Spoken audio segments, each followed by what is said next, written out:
Let me start by saying this. Peter Terry was addicted to heroin. We were friends in college and stayed friends even after I graduated.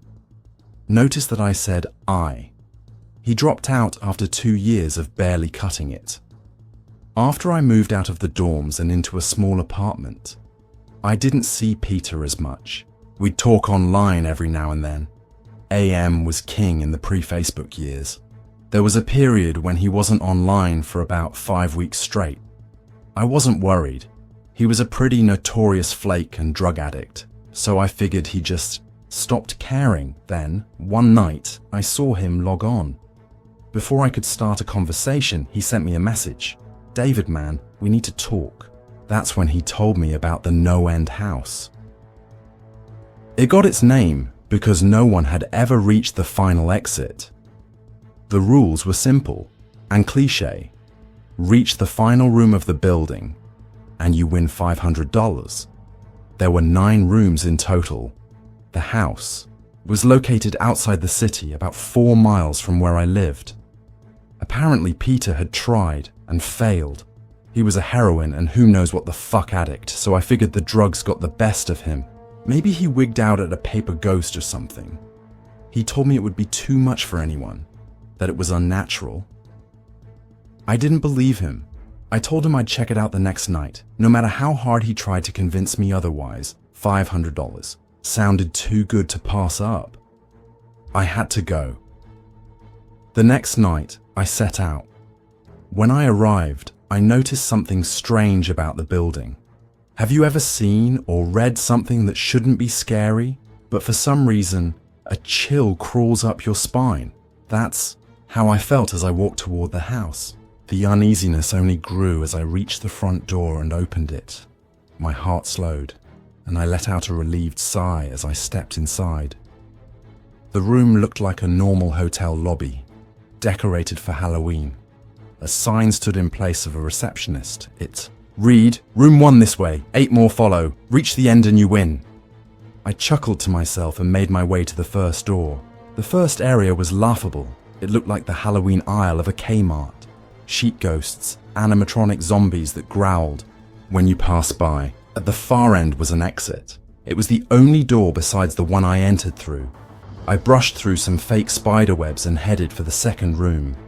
As I opened the door to room 2, I was greeted by fog. This room definitely upped the ante. There was a fog machine, a bat hanging from the ceiling, flying in circles, and a cheesy Halloween soundtrack. You know, the kind you'd find at a 99-cent store. I didn't see any stereo, but I figured they were using a PA system. A few toy rats wheeled around on the floor. I stepped over them and crossed the room, my chest puffed up with confidence.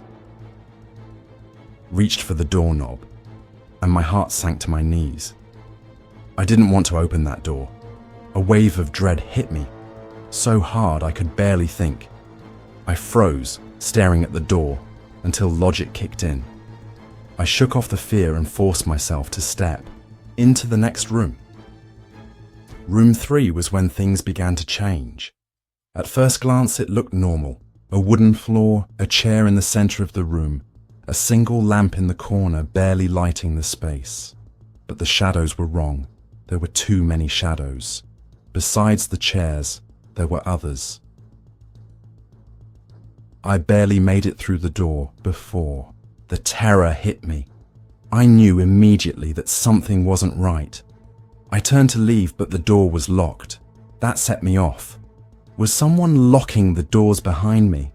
I would have heard them. Maybe it was a mechanical lock, automatically triggered. I couldn't think straight. I turned back to the room, and the shadows were gone. Only the chair's shadow remained. I took a deep breath and told myself it was just my imagination.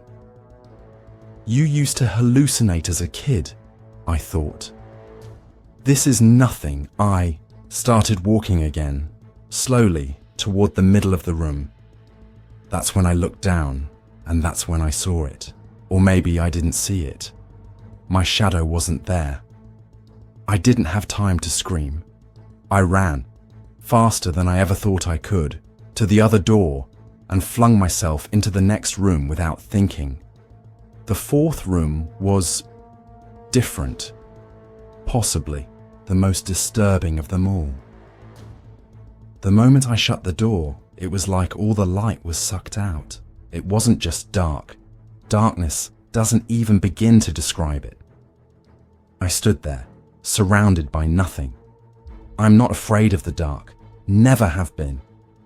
But this wasn't darkness. This was absence. I held my hand in front of my face. I knew it was there, but I couldn't see it. And the silence?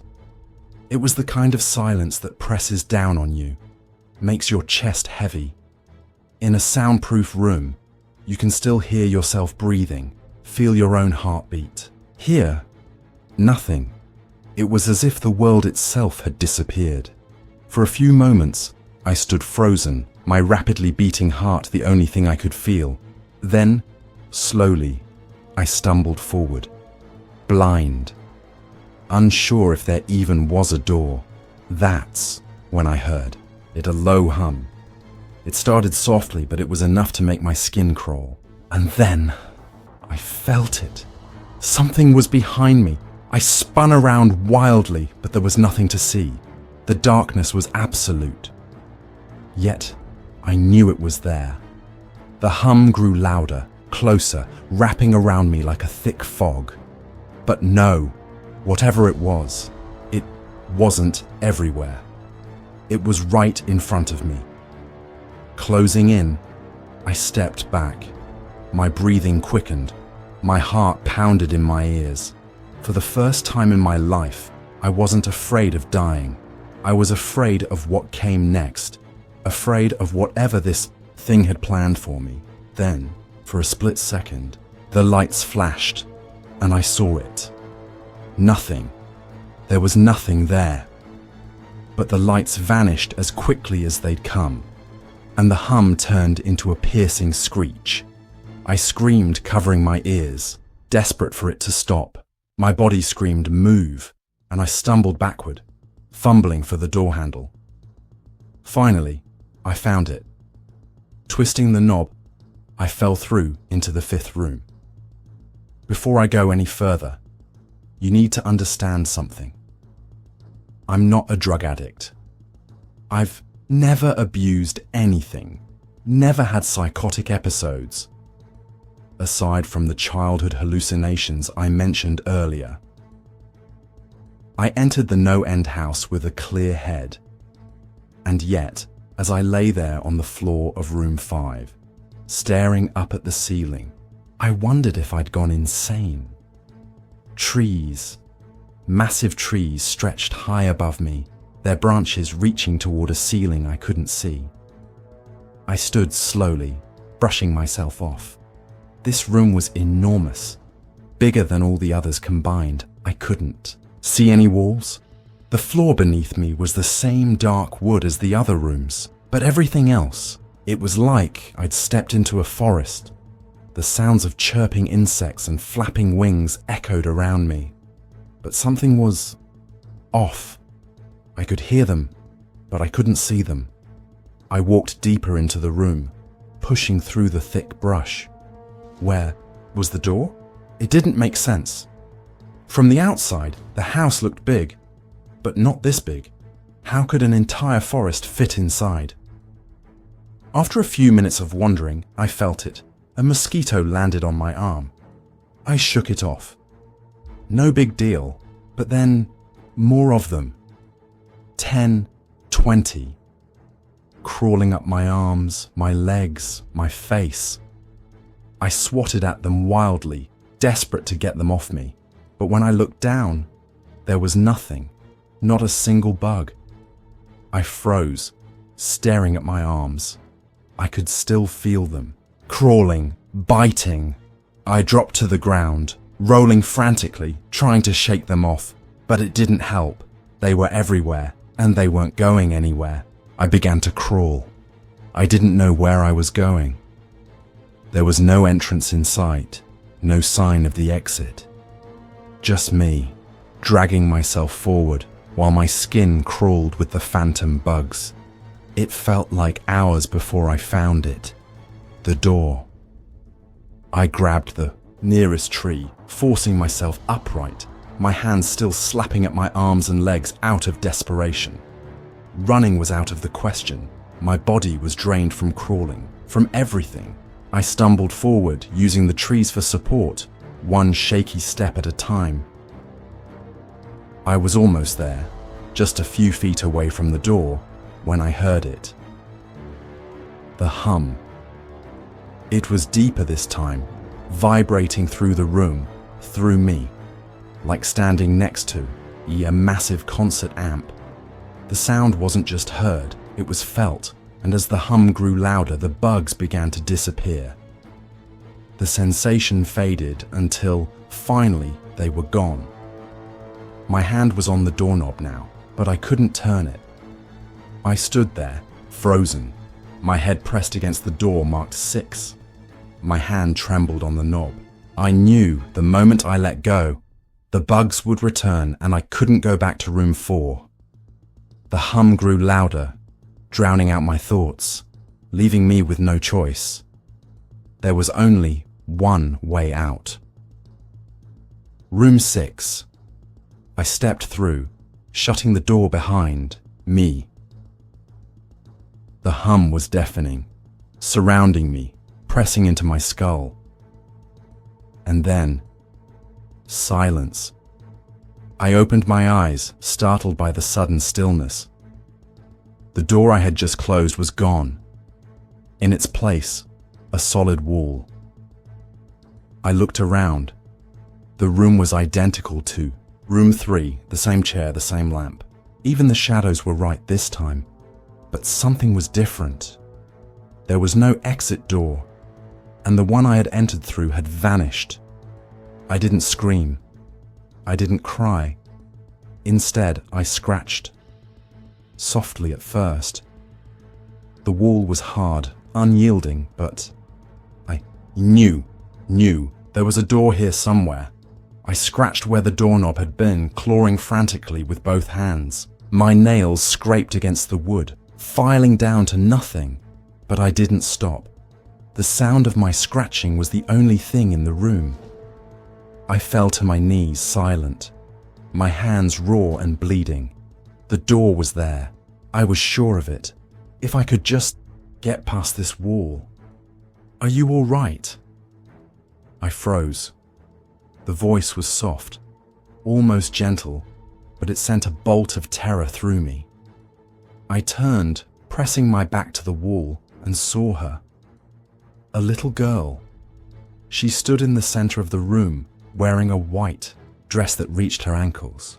Her blonde hair fell to the middle of her back and her piercing blue eyes locked onto mine. She looked innocent, perfect even. But nothing in my life, nothing had ever terrified me more. Because as I stared at her, I saw something else. She wasn't alone. Where the girl stood, there was another form. A massive figure, larger than any man. Its body was covered in coarse hair, naked from head to hoof. It had the head of a ram and the snout of a wolf. It wasn't the devil, but it might as well have been. The girl and the figure were the same. I saw them both at the same time, as if they were layered over one another, like two dimensions colliding in one spot. When I looked at the girl, I saw the figure. When I looked at the figure, I saw the girl. I couldn't move. I couldn't speak. My mind revolted, refusing to process what was in front of me. I had been scared before. Trapped in room 4, I thought I'd felt the peak of fear. But this was madness. The girl tilted her head, her blue eyes unblinking. "David," she said softly, her voice laced with something unnatural. "You should have listened." As she spoke, her voice overlapped with another, a deeper, guttural voice, one I can't describe and will never forget. It didn't come from her mouth. It came from inside my mind. Both voices repeated the same sentence, over and over. David, you should have listened. I couldn't think. I couldn't breathe. I was spiraling, slipping deeper into madness. But no matter how much I wanted to, I couldn't look away. There was no door, no way out. I was trapped here with it. I dropped to the floor. For a moment, I thought I had passed out, but the room wouldn't let me. I just wanted it to end. Lying on my side, with my eyes wide open, I stared at the form looming over me. Scurrying across the floor in front of me, I noticed one of the battery-powered rats from the second room. The house was toying with me. For some reason, seeing that rat pulled my mind back from whatever dark depths it was headed. I looked around the room. I was going to get out of there. I was determined to escape this house, to live, and to never think about this place again. I knew this room was hell, and I wasn't ready to call it home. At first, it was just my eyes that moved. I scanned the walls for any kind of opening or escape. The room wasn't that big, so it didn't take long to absorb its layout. Meanwhile, the demon continued to taunt me. Its voice grew louder, but its form remained rooted in its place. With great effort, I placed a hand on the floor, pushed myself onto all fours, and turned to scan the wall behind me. That's when I saw something I couldn't believe. The form was now right behind me, whispering in my mind about how I should have never come. I could feel its breath on the back of my neck, but I refused to turn around. My eyes locked on a large rectangle scratched into the wooden wall, and at its center, a small dent was chipped away.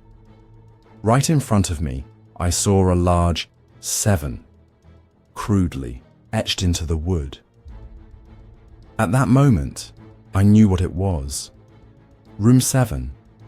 Somehow, it was just beyond that wall, where I knew room 5 had once been. I don't know how I had done it. Maybe it was just my state of mind. But I knew I'd created the door. In my madness, I had scratched into the wall what I needed the most. An exit. Room 7 was close. I could still feel the demon behind me. Its presence was suffocating, but for some reason, it couldn't touch me. I closed my eyes and placed both hands on the large 7 etched into the wall in front of me. I pushed. I pushed as hard as I could. The demon's voice erupted into a scream, loud and vicious. It told me I was never leaving. "This is the end," it hissed. "You're not going to die here. You're going to live with me forever." I wasn't. With every ounce of my strength, I pushed against the wall, screaming at the top of my lungs. Somewhere deep down, I knew I'd break through. I clenched my eyes shut, screamed one last time, and then the demon was gone. There was silence.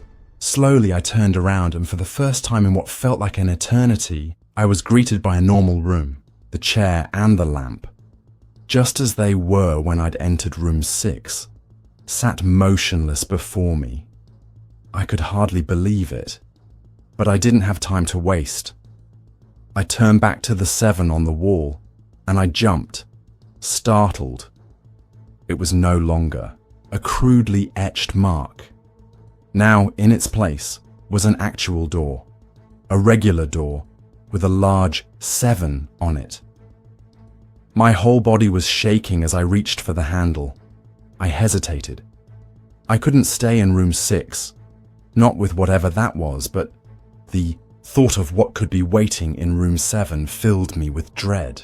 My mind raced with horrifying possibilities. I stood frozen for what felt like an hour, staring at the number 7 on the door. Finally, with a deep breath, I twisted the knob and opened the door. I stumbled through, my body trembling, my mind barely holding together. The door slammed shut behind me. I blinked, disoriented at first, but then I realized something that made my knees buckle. I was outside.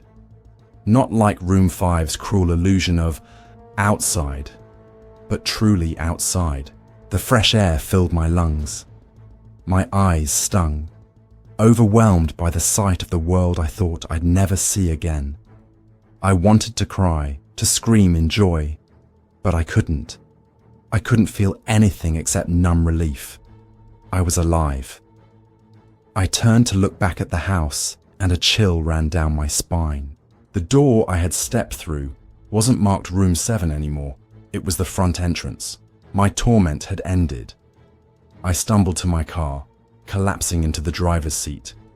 As I drove home, I thought of nothing except the comforting thought of a warm shower and my own bed. The memories of No End House would fade, I told myself. I had survived. When I finally pulled up to my house, though, I felt something shift. The joy that had filled my chest moments earlier began to sour. Dread crept into my stomach like an unwelcome guest. I told myself it was just residual fear from the house, nothing more. I shook it off, unlocked the door, and stepped inside. Relief washed over me again when I spotted my cat, Baskerville, lying on my bed. He was the first living creature I'd seen all night. I reached out to pet him, but he hissed and swiped at my hand. Startled, I pulled away. I vomited and sobbed there in the family room. I didn't know what had happened. They didn't even live with me at the time. I was a mess. Then I saw it, a door that was never there before, a door with a large 8 scrawled on it in blood. I was still in the house. I was standing in my family room, but I was in Room 7. The faces of my parents smiled wider as I realized this. They weren't my parents. They couldn't be. But they looked exactly like them. The door marked 8 was across the room, behind the mutilated bodies in front of me. I knew I had to move on, but at that moment, I gave up. The smiling faces tore into my mind. They grounded me where I stood. I vomited again and nearly collapsed. Then the hum returned. It was louder than ever, and it filled the house and shook the walls. The hum compelled me forwards. I began to move slowly, making my way closer to the door and the bodies. I could barely stand, let alone walk. And the closer I got to my parents, the closer I came to suicide. The walls were now shaking so hard it seemed as though they were going to crumble. But still, the faces smiled at me. As I inched closer, their eyes followed me. I was now between the 2 bodies, a few feet away from the door. The dismembered hands clawed their way across the carpet towards me, all while the faces continued to stare. New terror washed over me, and I walked faster. I didn't want to hear them speak. I didn't want the voices to match those of my parents. They began to open their mouths, and the hands were inches from my feet. In a dash of desperation, I lunged toward the door, threw it open, and slammed it behind me. Room 8, I was done. After what I had just experienced, I knew there wasn't anything else this fucking house could throw at me that I couldn't live through. There was nothing short of the fires of hell that I wasn't ready for. Unfortunately, I underestimated the abilities of No End House. Unfortunately, things got more disturbing, more terrifying, and more unspeakable in Room 8. I still have trouble believing what I saw in Room 8. Again, the room was a carbon copy of Rooms 3 and 6, but sitting in the usually empty chair was a man.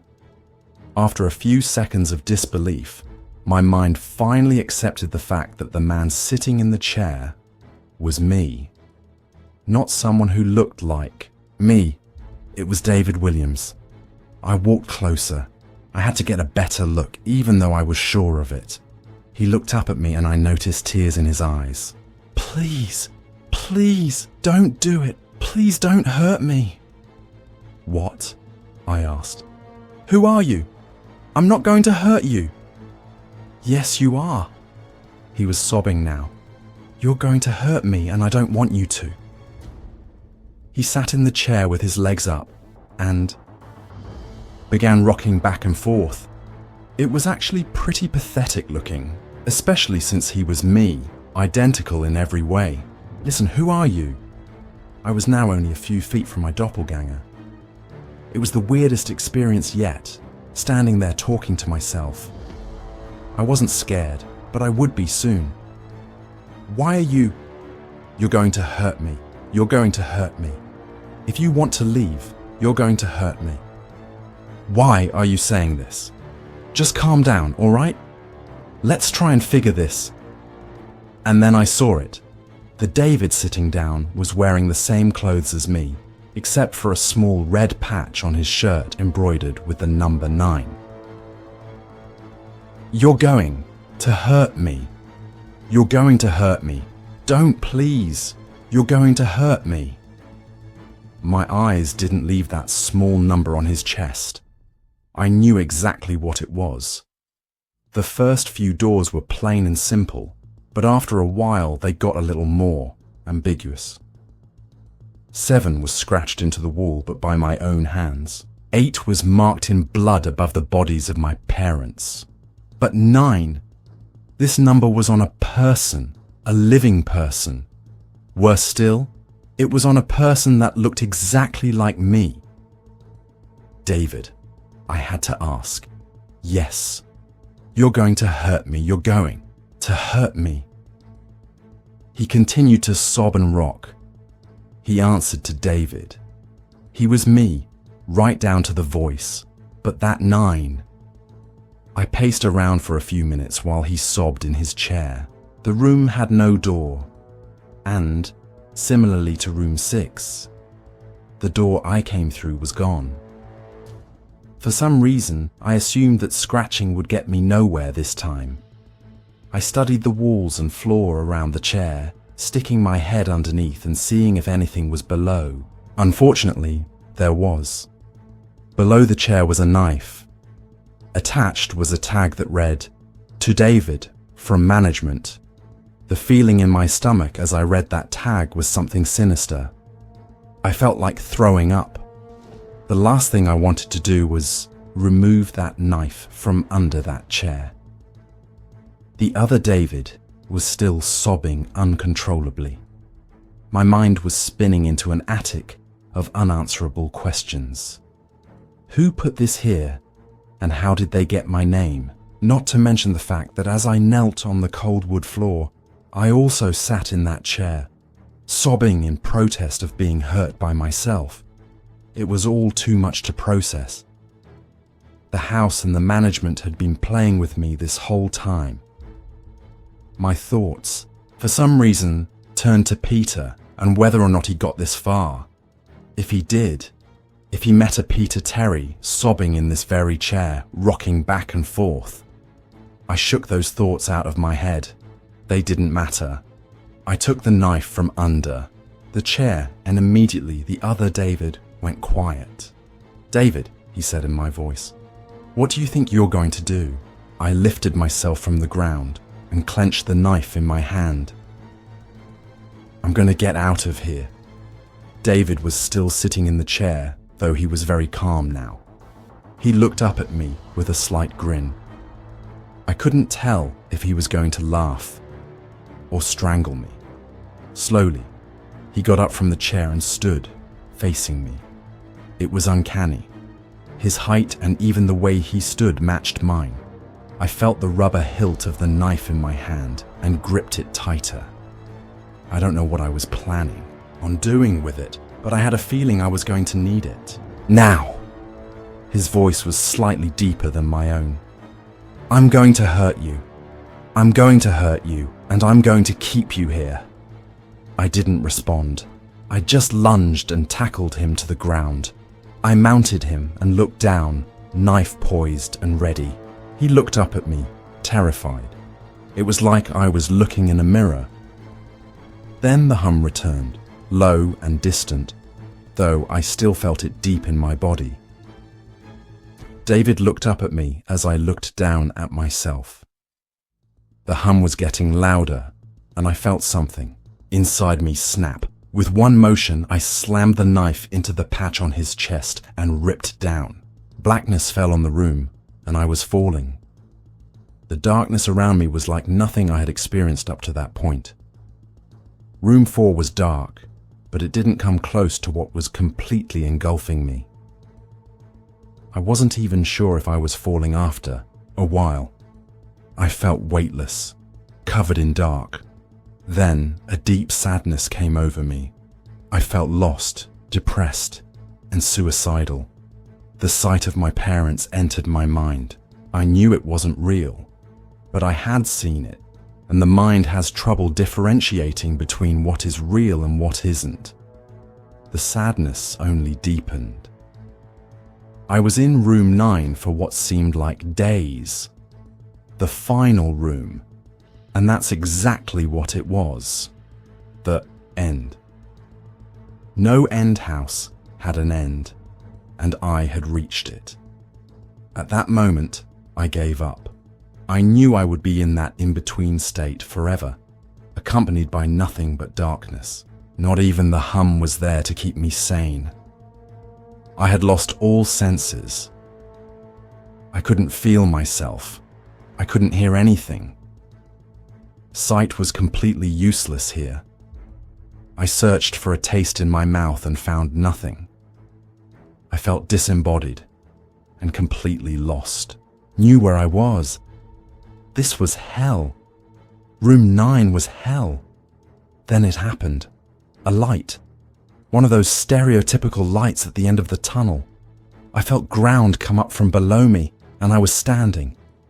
After a moment or two of gathering my thoughts and senses, I slowly walked toward that light. As I approached the light, it took form. It was a vertical slit down the side of an unmarked door.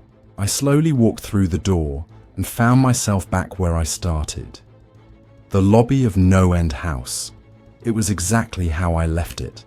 Still empty, still decorated with childish Halloween decorations. After everything that had happened that night, I was still wary of where I was. After a few moments of normalcy, I looked around the place, trying to find anything different. On the desk was a plain white envelope with my name handwritten on it. Immensely curious yet still cautious, I mustered up the courage to open the envelope. Inside was a letter, again handwritten. David Williams. Congratulations, you have made it to the end of No End House. Please accept this prize as a token of great achievement. Yours forever, Management. With the letter were 5 $100 bills. I couldn't stop laughing. I laughed for what seemed like hours. I laughed as I walked out to my car and laughed as I drove home. I laughed as I pulled into my driveway. I laughed as I opened my front door to my house. And I laughed as I saw the small 10 etched into the wood.